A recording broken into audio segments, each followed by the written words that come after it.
Alors que France 2 diffusera ce samedi 29 juillet un nouvel épisode de Fort Boyard, Télé Loisirs vous dévoile quelles sont les épreuves les plus coûteuses créées par les équipes d'Adventure Line Productions.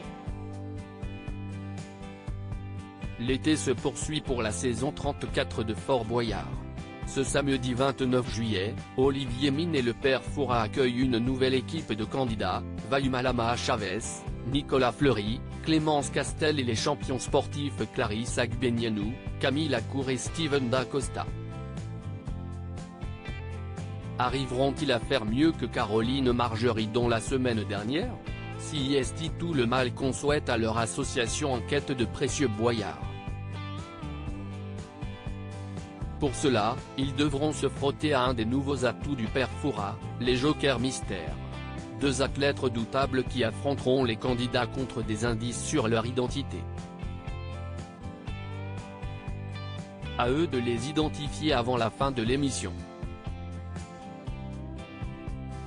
Cette épreuve extrêmement coûteuse de Fort Boyard. Si Fort Boyard traverse le temps, si est notamment grâce à son évolution permanente, saison après saison. Nouvelles mécaniques, nouveaux personnages. Et nouvelles épreuves. Avec des décors souvent à couper le souffle.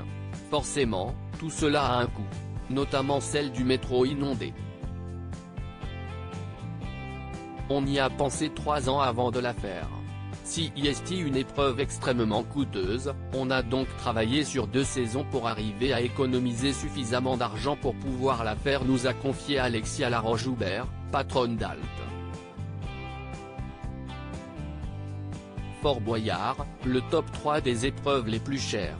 Antoine Weber, producteur exécutif, confirme ses propos, on a refait l'étanchéité de la pièce et on l'a redécorée.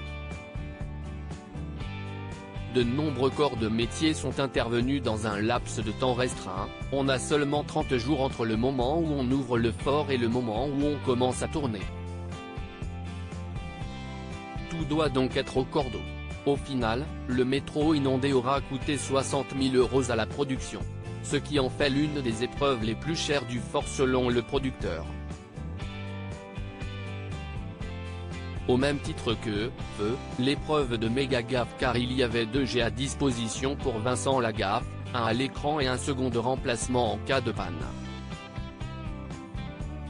Enfin, la cabine posée sur vérin du vaisseau spatial a elle aussi nécessité de casser la tirelire. A noter que Fort Boyard sera exceptionnellement diffusé un jeudi, le 17 août prochain.